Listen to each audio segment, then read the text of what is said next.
오라 우리가 굽혀 경배하며 우리를 지으신 여호와 앞에 무릎을 꿇자. 대저 저는 우리의 하나님이시요 우리는 그의 기르시는 백성이며 그 손의 양이라. 너희가 오늘날 그 음성 듣기를 원하노라. 아멘.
사도신경으로 함께 우리의 신앙을 고백드립니다.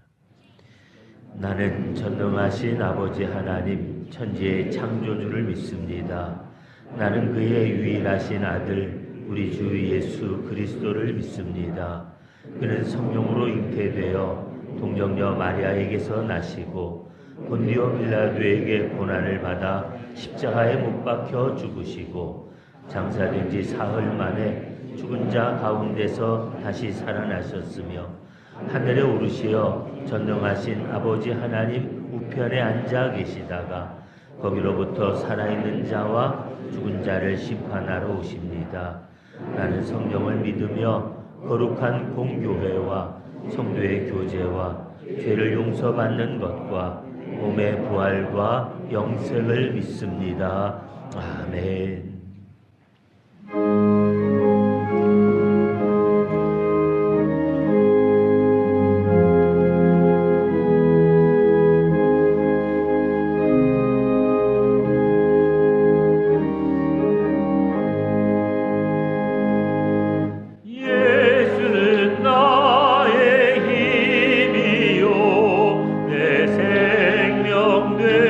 되시니 우주 예수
새해 두어 번째 달 2월을 맞이하며 주 앞에 나오게 하시니 감사를 드립니다.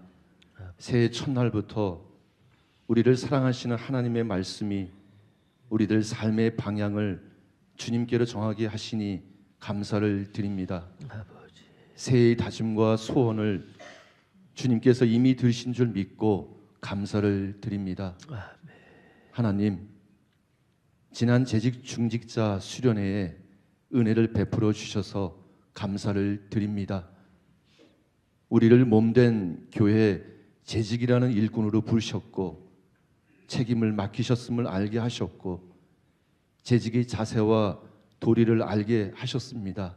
아버지. 이를 위해 언행 심사를 어떻게 가져야 하는지 품격을 생각해 보게 하셨습니다. 아버지. 앞장서서 일하되 서로 협력하며 주의 몸된 지체로 오직 주님께 영광을 돌리며 섬길 것을 다짐하는 시간이었습니다. 아버지. 재직이 주님의 말씀 안에서 바로 서야 함을 일깨우는 시간이었습니다. 이를 위해 강의를 철저하게 준비하신 세 분의 귀하신 목사님을 세워주셔서 감사를 드립니다. 아버지. 몸된 교회 일꾼으로 부름받은 재직들인 목사, 장로, 권사, 집사 모두가 주님께서 자신을 부르심을 먼저 감사하며 자신의 책임과 역할을 잘 감당할 수 있도록 지혜와 능력을 구합니다. 아멘. 열심을 다하되 겸손하게 서로 협력하는 섬김이 결국 주님의 뜻과 나라를 이루어 나가는 믿음과 순종의 열매인 것을 보게 하여 주십시오. 혹 지칠 때마다 힘과 위로를 주시는 성령 하나님을 만나게 해 주십시오. 찬양대에서, 방송실에서, 예배 안내에서, 유아에서 아동부, 중고등부, 청년부 교육에서, 새신자 교육에서, 식당에서, 카페에서, 재무에서, 사무실에서, 문화 행사에서, 온세미로에서, 노인 일자리에서, 팀 모임에서, 당회에서, 재직회에서, 차량에서, 장례에서, 그 어디에서든지 그 어떤 모임이든지 주님을 섬깁니다. 부족한 점들을 채워주시며 이들이 서로 하나 되게 하나 되어 이를 보고 세상 사람들이 하나님의 영광을 볼 수 있도록 인도해 주십시오. 아, 하나님 이미 준비해 주셨고 채워주셔서 일하시는 하나님의 영광을 하나님께 영광을 돌립니다. 감사합니다. 하나님께서 이슬 같은 청년들을 모이게 하시며 하나님의 말씀과 은혜 안에서 자신을 세우게 하시며 저들이 서로 하나 되어 믿음의 교제를 풍성하게 나누게 하시니 감사합니다.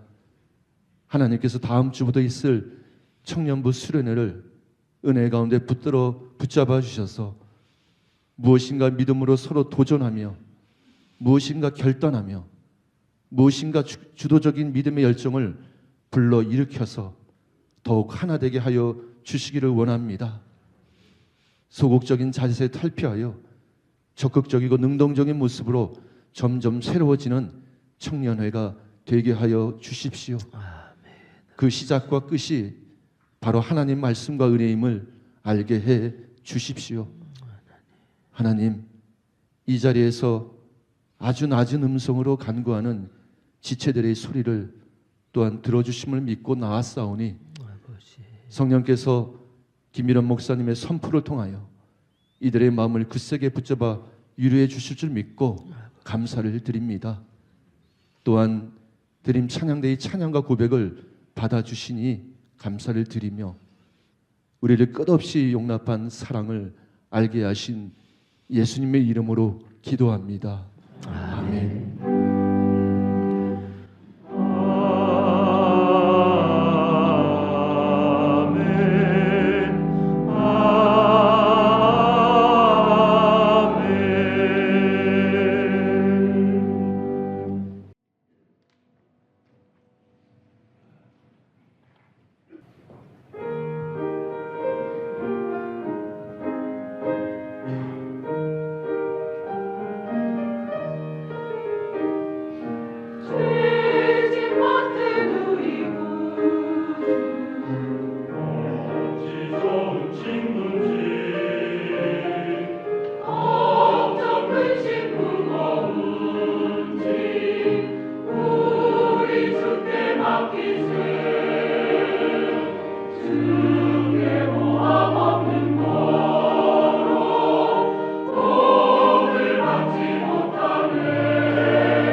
우리에게 주시는 하나님 말씀은 사도행전 16장 26절부터 34절 말씀입니다. 저하고 한 절씩 말씀을 교독합니다. 이에 갑자기 큰 지진이 나서 옥토가 움직이고 문이 곧다 열리며 모든 사람의 매인 것이 다 벗어진지라.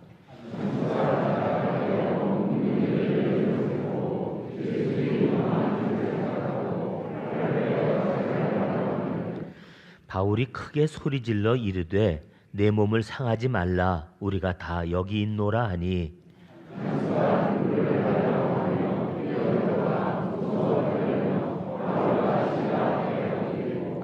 그들을 데리고 나가 이르되 선생들이여 내가 어떻게 하여야 구원을 받으리까 하거늘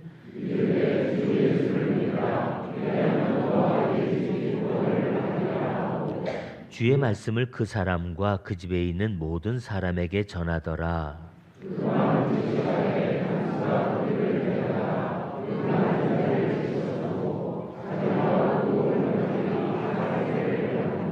함께 봅니다. 그들을 데리고 자기 집에 올라가서 음식을 차려주고 그와 온 집안이 하나님을 믿음으로 크게 기뻐하니라. 아멘. 세상에는 이렇게 큰 힘을 가진 사람들이 꽤 많이 있습니다. 여러분들도 살아가면서 나보다는 나와는 비교할 수 없는 어떤 큰 힘을 가진 사람들을 좀 만나본 일이 있지 않으세요? 여러분들이 만난 사람들 중에서 제일 큰 힘을 가진 사람이 누구였습니까? 여러분들은 우리나라에서 지금 누가 제일 큰 힘을 가지고 있다고 생각하시나요? 저는 대통령이면 제일 높은 사람이고 힘이 제일 센 줄 알았더니 아니대요. 꼼짝없이 붙잡혀 감옥 들어가는 모습 보면서 대통령도 별거 아닌가 싶고요. 그러면 그 대통령도 잡아넣는 사람이 힘 있는 사람일까? 그랬더니 아니에요. 국민들이 또 모여갖고서 또 석방하라고 소리 지르고 지금 있는데 이러고 보니까 누가 도대체 힘 있는 사람인지를 알 수가 없어요. 근데 사실 지금 우리나라는 보이지 않는 총을 들고 사실은 무서운 전쟁 중에 있는 상황입니다. 이 싸움이 어떻게 끝날지 이 모든 일의 결과가 어떻게 될지 잘 모르겠어요. 그런데 단언컨대 이렇게 싸우다가는 누가 이기든 상관없이 우리나라가 망하고 우리의 삶이 곧 어려워지지 결코 이길 수 있는 승자가 없는 싸움을 우리는 싸우고 있다는 생각을 합니다. 근데 저는 정말 우리들이 힘 있는 사람 그러면 돈을 많이 가진 사람 아니면 지위가 높은 사람 아니면 주먹이 센 사람 우리가 여러 가지로 생각할지 몰라도요. 저는 이 세상에서 가장 큰 힘을 가진 사람을 저보고 소개해달라고 그러면 저는 하나님께 기도하고 찬송할 줄 아는 사람이라고 저는 그렇게 여러분들에게 말씀드리고 싶습니다. 왜냐하면 우리가 할 수 없는 일을 하나님이 하세요. 사람으로서는 말도 안 되는 일들, 사람은 감히 상상도 할 수 없는 일들을 해내시는 분이 하나님이시거든요. 근데 그 하나님을 움직일 수 있는 힘이 바로 기도와 찬송에 있기 때문입니다. 그러니까 가장 힘센 사람이 누굽니까? 아무리 높은 자리에 있어도 아무리 많은 걸 가지고 있어도 아무리 지지하는 세력이 많아서 그가 위세가 대단하다 하더라도 그들은 인간의 일밖에 할 수 없지만 오늘 그들을 위해 계시는 하나님이 역사하도록 하나님을 움직이는 사람은 바로 기도하는 사람이기 때문입니다. 나는 여러분들 한 분 한 분들이 자신을 초라하게 여기고 그리고 자신을 별 볼 일 없는 사람이라고 자꾸 이렇게 비하하지 마시고요. 하나님께서 내게 하나님을 아버지라 불러서 기도할 수 있도록 주신 이 특권을 또 우리가 하나님을 기뻐하며 찬양할 수 있는 이 특권을 주신 은혜를 붙들고 하나님 앞에 기도할 수 있는 사람들 되기를 원합니다. 여러분들의 기도에 응답하시는 하나님을 보며 하나님이 만들어 가시는 그 역사를 보며 간증할 수 있는 하나님이 정말 우리의 기도를 통해서 이 세상을 만들어 가시는 그 모습을 여러분들이 증거할 수 있는 그런 하나님의 사람들이 되시기를 원합니다. 오늘 말씀은 우리가 잘 아는 대로 빌립보 감옥에서 사도 바울과 실라가 경험했던 일입니다. 억울하게 실컷 두드려 맞고 감옥에 갇혔잖아요. 그런데 오늘 그들은 그곳에서 원망하지도 불평하지도 않았습니다. 오히려 하나님 앞에 기도하고 찬송했다고 성경이 증거했고요. 근데 그때 놀라운 하나님의 역사가 나타납니다. 지진이 일어나서 옥토가 움직이고 옥문이 다 열렸다고 그랬습니다. 그들의 발을 든든히 채워놨던 착고마저도 풀어지고 말았습니다. 여러분, 이게 물론 지진이 나면 이렇게 우리가 땅이 흔들리면서 옥문은 혹시 열릴 수 있다 치지만 사람의 발을 묶어놓은 착고는 그게 지진이 난다고 풀어질 수 있는 건 아니잖아요. 흔든다고 떨어질 거면 그게 세상에 무슨 사슬로 사람을 묶어놓은 착고겠어요. 그거는 사람이 할 수 있는 일이 아니고 자연현상으로 일어난 일이 아니라 하나님께서 하시는 일입니다. 그들이 그 상황 속에서도 하나님 앞에 기도하고 찬송하고 감사드릴 때 하나님께서는 그곳에 주님의 임재하시는 역사를 나타내 보여주셨고, 그리고 그 일은 감옥 안에 있는 모든 사람들에게 경이로움이 될 수밖에 없었던 겁니다. 그런데 여러분, 하나님께서 이렇게 감옥 문까지 열어주시고 착고도 다 풀어주셨으면 뭐하라는 뜻일까요? 도망가라. 과연 그럴까요? 사도 바울은 우리가 상식적으로 생각할 때 감옥 문도 다 열렸겠다, 착고도 풀어졌겠다, 그러면 세상에 도망가라고 하나님이 문 열어주신 거고 그리고 도망갈 기회가 온 건데 왜 가만히 있겠어요? 근데 오늘 말씀해 보니까 바울과 실라는 꼼짝 않고 그냥 그 자리에 앉아 있네요. 바울만 그 자리에 있는 것이 아니라 그 감옥에 있던 많은 다른 죄수들까지 꼼짝도 못하고 그냥 그 자리에 가만히 앉아 있었습니다. 왜 그랬다고 생각을 하세요? 바울과 실라는 글쎄요, 감옥 문이 열리고 아마 그런 생각이 들었겠죠. 하나님이 날 나가라고 그러시는 건가? 이제는 그러면 그냥 도망가도 되는 건가? 라고 생각할 수 있겠지만 오히려 바울과 실라는 하나님이 역사하시는 그 모습, 하나님이 무슨 일을 행하시려고 하는지 그들은 잠잠히 서서 하나님이 행하실 일을 기다리고 있었습니다. 근데 다른 죄수들은 내뛸만도 하잖아요. 그런데 다른 죄수들이 함부로 움직일 수 없었던 것은 하나님의 행하시는 그 놀라운 일들 앞에서 그들이 마음대로 움직일 수 없는 그런 경외심을 느꼈기 때문일 거라고 생각을 합니다. 만일 하나님이 정말 저들을 도망치라고 하셨다면요, 예전에 그 예루살렘 감옥에 있던 베드로처럼 천사가 와서 일어나 그리고 다 풀어주시고 따라와 그리고 아마 끌고 나가셨을 거예요. 그런데 하나님이 문까지 다 열어주시고 손과 발에 착고까지 다 풀어지게 하셨어도 바울과 실라는 그 자리에서 하나님이 행하시는 일들을 보고자 했고 그 자리를 움직이지 않았습니다. 다른 죄수들도 오늘 이 광경 앞에서 함부로 몸을 움직일 수 없이 그들은 숨죽이고 그 자리를 지키고 있었습니다. 그런데 가장 놀란 사람은 간수 아니겠어요? 간수는 갑자기 땅이 흔들리고 그리고 요란한 소리가 납니다. 이게 웬일이야 보이고 뛰어와 보니까 감옥문이 열려 있습니다. 그럼 머릿속에 탁 떠오르는 생각이 큰일 났구나, 다 도망갔구나.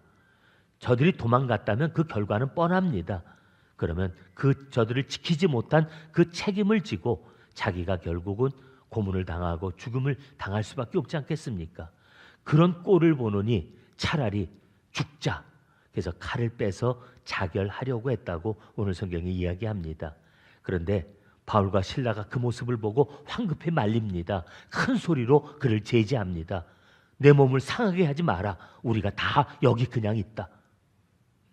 간수가 얼마나 놀랐겠어요. 아멘. 간이 떨어졌다가 붙었다가 또 떨어졌을 것 같아요.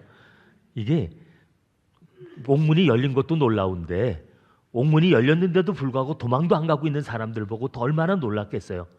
그가 등불을 달라고 해서 부들부들 떨면서 바울과 실라 앞에 와서 엎드립니다. 그런데 그 다음에 우리가 너무나 잘 아는 놀라운 이야기가 기록되어져 있습니다. 이 간수가 바울과 실라에게 묻습니다. 선생들이여, 내가 어떻게 하여야 구원을 얻으리까? 내가 어떻게 해야 구원을 받을 수 있습니까? 라고 하는 그 질문을 던집니다.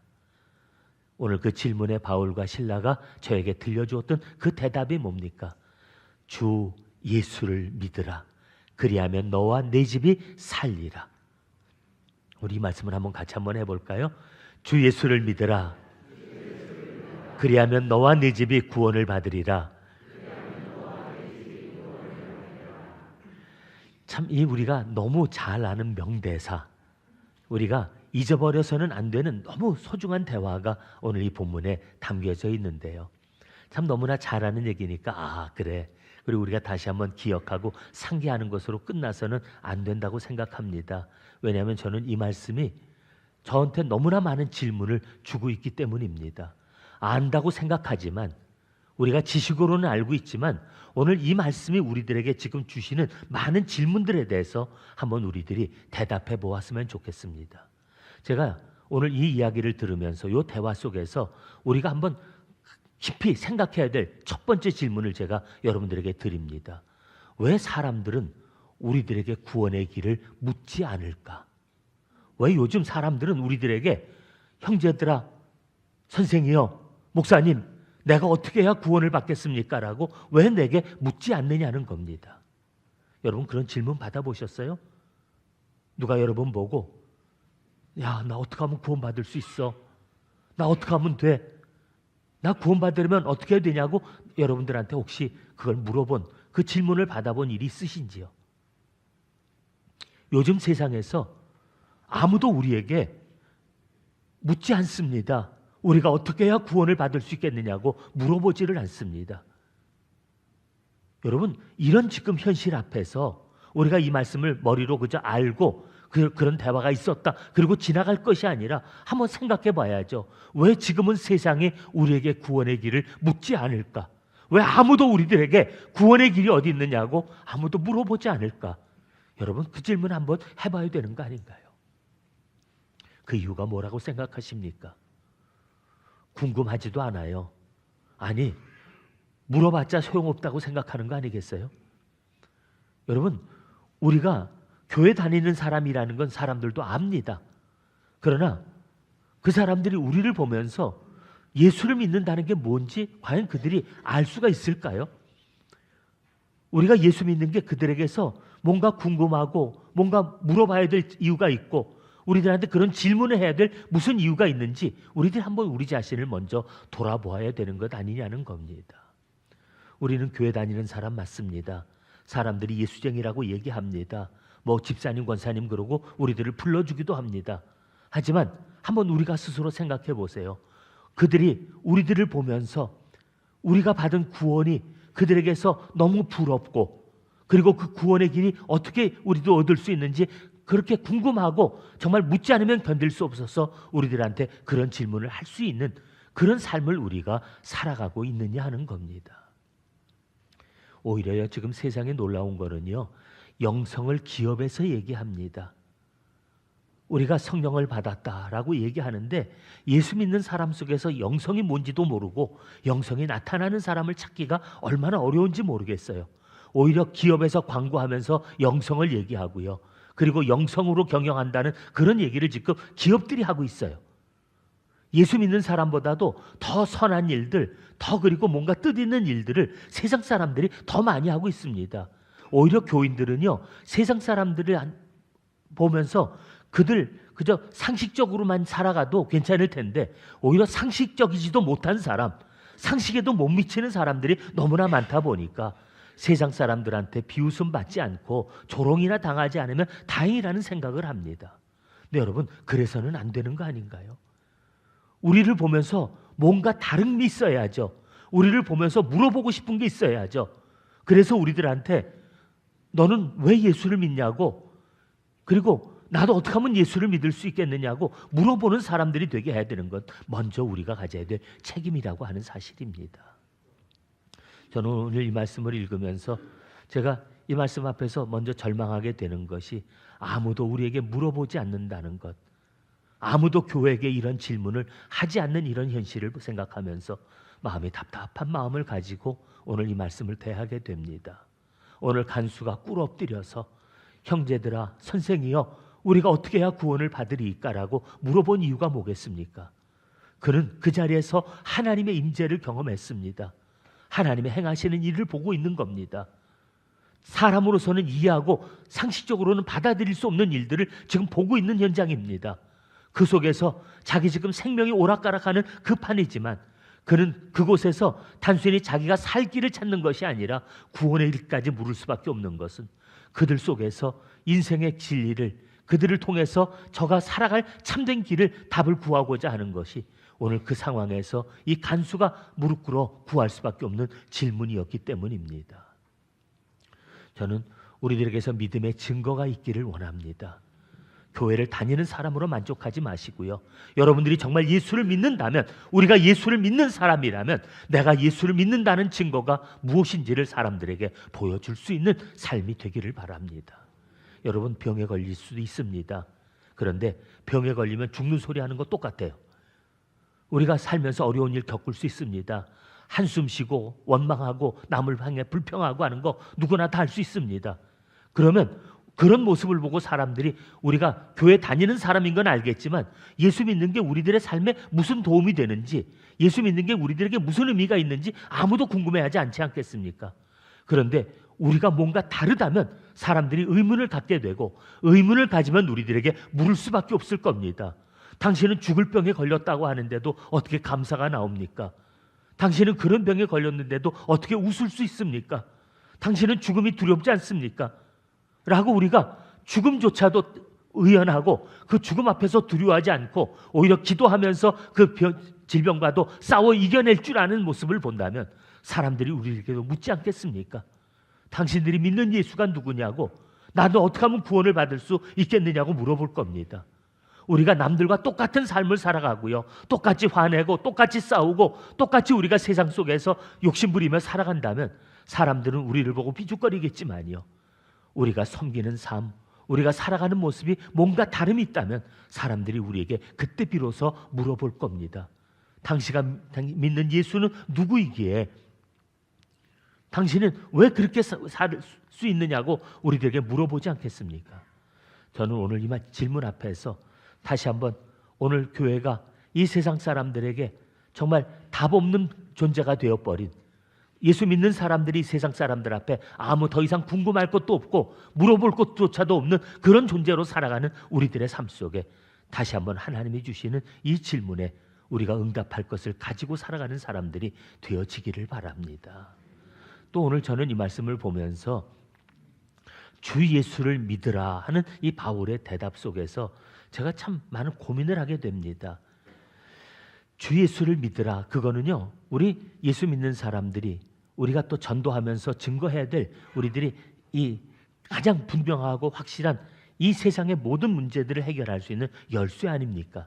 우리가 구원의 길을 전할 때 그 구원의 길을 전하는 것은 사실 오직 한마디뿐입니다. 주 예수를 믿으랍니다. 근데 오늘날 우리들은 전도를 하면서 과연 주 예수를 믿으라고 전도를 하고 있을까? 우리가 증거하는 대상은 누구일까? 우리는 무엇을 증거하고 살아갈까? 여러분, 전도하면서 예수님을 믿으세요, 예수 믿으세요라고 그렇게 전도하시나요? 요즘 전도하는 거 보면 전도지에 교회 이름을 써요. 주 예수를 믿으라는 거의 안 보이고 어느 교회, 그리고 자기 교회 자랑을 잔뜩 실어 놓습니다. 조그만 교회는 자랑할 게 별로 없잖아요. 그러니까 뭐 여러 가지 이제 딴 재밌는 얘기, 또 인생의 교훈들, 뭐 건강보감, 뭐 이런 거 실어가지고서 교회 이러고 써붙여 놓고요. 그것도 안 되니까 선물 공세까지 이제 펼칩니다. 근데 우리가 언제부턴가 예수님 대신에 교회를 전하는 그런 우리들의 모습이 한국교회 풍토가 되어버리지 않았나 하는 생각을 해봅니다. 자꾸 자기 교회를 선전하려고 그래요. 우리 교회는 좋은 교회라고, 우리 교회라고, 그리고 증거합니다. 근데 여러분, 교회는 물론 주님의 몸입니다. 교회를 다닌다는 말과 예수 믿는다는 말이 동의를 할 수도 있습니다. 하지만 여러분, 같다고는 얘기할 수 없는 것 아닙니까? 만일 교회가 곧 예수님이라고 말한다면 교회는 타락해서는 안 됩니다. 근데 교회는 타락했어요. 교회에서는 싸움이 있고 분열이 있어서는 안 됩니다. 근데 교회는 잘 싸워요. 그리고 교회인들 가운데도 분열돼 가지고 서로 하여간 별소리가 다 들려오는 것이 교회 모습입니다. 교회는 우리가 비록 하나님께서 주님의 이름을 위하여 세우신 곳이기는 하지만 예수님의 이름과 그리고 우리가 교회를 다닌 것과 동일시해버리고 그리고 무엇이 앞서야 되는 것인지 우리가 그 순서를 뒤바꿔서는 안 된다는 겁니다. 구원의 길은 예수 그리스도고요.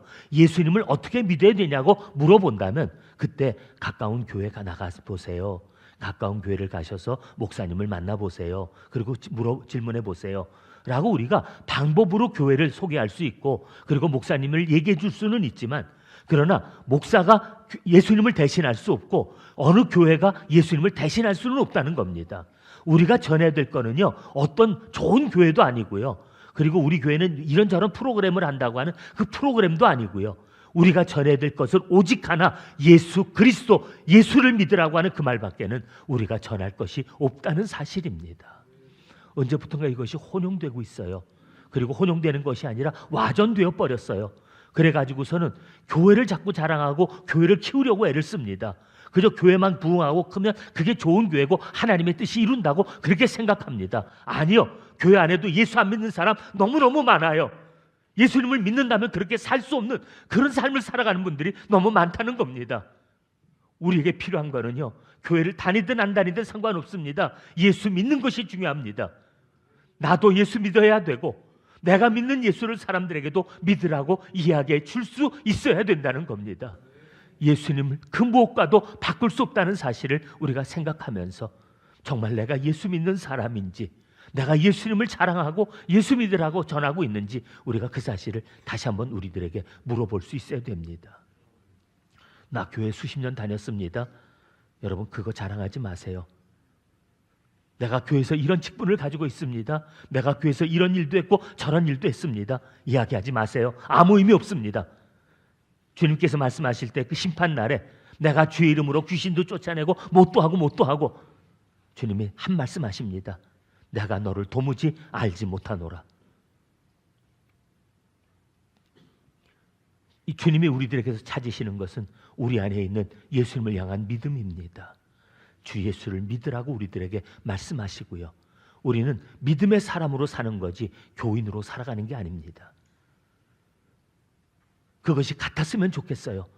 하지만 같아지려고 노력해야 되고 같아지도록 우리가 만들어야 되지만 우리들에게서 순서가 바뀌어서는 안 되는 것이 예수를 믿는 사람들이 교회에 모이는 것이고, 예수를 믿으니까 우리가 교회가 된 것이지, 교회를 다녔다고 예수 믿는 것이라고 착각하는 데서는 벗어날 수 있어야 되고요, 교회를 전하는 것이 그것이 복음을 전하는 거라고 생각하는 착각도 우리가 버려야 됩니다. 예수 그리스도 그 이름만이 온 세상을 구원할 유일한 희망이라는 사실을 우리가 기억하면서 우리가 전할 제목은 오직 예수 그리스도 그분뿐이기를 원합니다. 또 한 가지, 오늘 이 말씀에서 제가 오늘 다시 한번 우리의 모습을 돌아보게 되는 것은 우리들의 구원이 이루어져야 될 현장을 어디로 말씀하시냐는 겁니다. 주 예수를 믿으라, 그리하면 너와 내 집이 구원을 얻으리라. 주님께서 말씀하십니다. 저는 오늘 이 말씀이 우리들에게 정말 하나님의 구원이 이루어져야 될 가장 중요한 현장, 복음이 전해지면서 하나님의 구원이 이루어져야 될 가장 중요한 곳이 바로 우리들의 믿음의 가정이 만들어지는, 가정으로 세워져야 되는 그 중요한 목표를 우리들에게 말씀해 주고 있다는 사실을 다시 한번 생각하게 됩니다. 요즘은요, 그저 어떻게든지 한 사람 한 사람 전도해서 교회만 커지면 그것이 주님을 위하는 일이라고 생각합니다. 오히려 교회가 그동안 했던 무수한 잘못들 가운데서 큰 잘못이 뭐였냐면요, 복음이라는 이름으로, 믿음이라는 이름으로 가정을 파괴하는 일들을 너무나 많이 해왔습니다. 여러분, 그게 하나님의 과연 뜻일까요? 하나님이 우리에게 원하시는 게 뭐라고 생각합니까? 교회는 커져가는데 가정은 피폐해져가고, 신앙생활은 열심히 하는데 가정생활은 엉터리고, 하나님이 과연 그것을 우리에게 원하고 계시겠느냐 하는 겁니다. 하나님이 우리에게 원하시는 것은 주 예수를 믿는 그 믿음이 나를 구원할 뿐 아니라 내 집을, 내 가정을 하나님께서 하나님의 나라로 만들어가기 원하시는 것, 그것이 하나님의 거룩한 교회가 되기 원하시는 것, 그것이 바로 하나님이 우리에게 원하시는 더 큰 뜻임을 생각합니다. 요즘 신천지라든지 그 이단들이요, 우리 청년들을 갖다가 잘 미혹을 해요. 온갖 방법으로 접근하고 그리고 그들을 미혹해서 데려갑니다. 그럼 그 사람들이 하는 일이 뭡니까? 제일 먼저 휴대폰 뺏고요, 그 다음에 가족들하고 연락을 차단시킵니다. 모아놓고 아주 집중적으로 그리고 교육시킵니다. 그래놓고 가족들이 다가오지 못하게 할 뿐 아니라 가족들이 다가오면 뭐라고 그럽니까? 오히려 고발하게 만들고요. 그리고 이제 성인이니까 너는 가족들의 타치를 안 받아도 된다. 그리고 가족들과 관계를 끊도록 만들어서 자기들의 사람을 만듭니다. 그게 이단들이 지금 행하는 일들 아닙니까? 근데 과거에 교회가 그랬어요. 우리가 의도적으로 한 건 아니라도 교회 때문에 망가진 가정들 참 많이 있었습니다. 가정은 다 외면하고 그리고 오히려 내 원수는 내 집안에 있다는 말씀을 이용해서 오히려 가족들을 버리고 다 버리고 그저 교회만 충성하고 교회만 열심히 하면 하나님께서 내 믿음을 칭찬하실 거라고 그렇게 얘기했습니다. 아닙니다. 우리가 구원을 받은 사람이라면 제일 먼저 내 가정, 내 식구들을 위해서 기도하고 그들이 예수님을 믿을 수 있도록 내가 섬기고 헌신하면서 그들에게 주님의 복음을 전해야 될 1차적인 책임이 내 가정에 있다는 사실입니다. 저는 우리 예수 믿는 사람들이요, 교회만 모여서 열심히 하고 집에 들어가서는 아무렇게나 하는 그런 분들 되지 않기를 바랍니다. 여러분들의 믿음이 가장 먼저 이루어져야 될 것은 여러분들의 가정입니다. 가정이 믿음으로 서고 가정이 믿음 안에서 함께 예배할 수 있는 그런 곳이 되어진다면 교회는 말하지 않아도 함께 부흥할 수밖에 없는 거지. 이유는요, 믿음의 가정들이 모여서 교회가 이루어지는 것이지, 믿음의 가정들이 허물어진 채 교회가 아무리 부흥하고 커도 결국 우리들의 믿음은, 우리가 세운 교회는 너무 쉽게 무너질 수밖에 없다는 사실입니다. 저는 오늘 이 말씀을 다시 한번 우리 마음에 새기면서 이 말씀이 그냥 우리에게 그저 아는 지식으로서가 아니라 우리들의 모습을 다시 한번 돌아보면서 사람들이 나를 보고 구원의 길을 물을 수밖에 없는 그런 삶을 살아가는 믿음의 증거자들이 되시기를 바랍니다. 믿음이라는 것이 내 삶을 통해서 증거되는 사람, 또 그 묻는 세상을 향해서 우리가 그 어떤 것이 아니라 주 예수를 믿으라고 담대하게 말할 수 있는 믿음의 사람들이 되어지시기를 바라고요. 우리들의 그 믿음을 통해서 우리들의 가정들이 하나님의 뜻 가운데 세워지는 놀라운 역사가 먼저 나타나게 되기를 바랍니다. 오늘 루디아가 예수님을 믿었습니다. 혼자 믿고 말았던가요? 기다려달라고 말하고 집에 뛰어가서 자기 온 식구를, 온 자기 집에 거하는 모든 사람들을 데리고 와서 함께 말씀을 듣고 세례를 받았습니다. 그 집이 우리가 말하는 첫 번째 빌립보 교회입니다. 뿐만 아니라 오늘 이 간수가 예수를 믿었습니다. 고넬료가 예수를 믿었습니다. 자기만 믿고 말았던가요? 온 집이 예수를 믿음으로 크게 기뻐했다고 하는 고백들을 우리가 사도행전을 통해서 계속 만나보고 있습니다. 나 혼자 예수 믿고 끝나는 것이 아니라 나로 인하여 온 집안이 주님께로 나오고 우리들의 집안이 하나님이 기뻐하시는 거룩한 교회가 되어지는 것, 하나님이 거하시는 거룩한 몸이 되어지는 것, 그것이 주님이 우리들에게 바라시는 것임을 우리가 다시 한번 기억하면서 우리들의 가정을 하나님의 교회로 만들어갈 수 있는 우리 모두가 되어질 수 있기를 바랍니다. 하나님의 은혜가 우리 가운데 함께 하듯이 여러분들의 믿음과 여러분들의 가정 속에도 충만하셔서 하나님의 영광이 나타날 수 있게 되기를 주님의 이름으로 축복드립니다. 함께 일어나셔서 응답의 찬양 드립니다.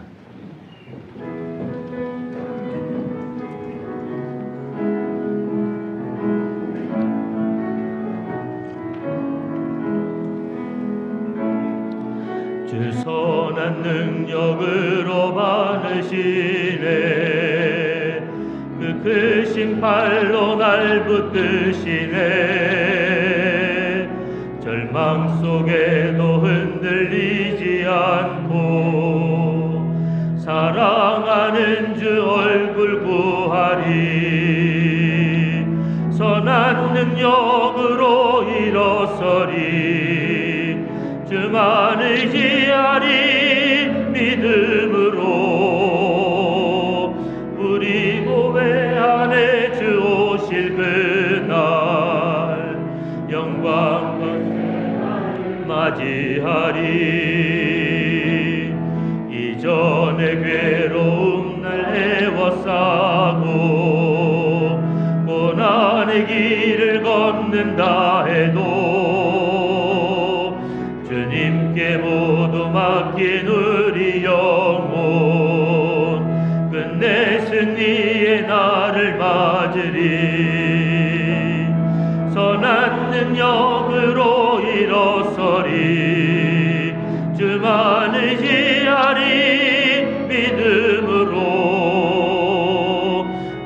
우리 고대 안에 주 오실 그날 영광의 새날을 맞이하리. 주님이 마신 고난에 쓴 잔을 우리도 감사한 바들이 주 남은 고난 채워가며 예수와 복음 위에 살리라. 선한 능력으로 일어서리. 주만을 희하리 믿음으로.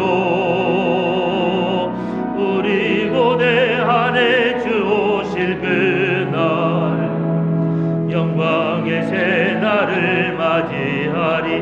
승리의 새날을 맞이하리. 승리의 새날을 맞이하리.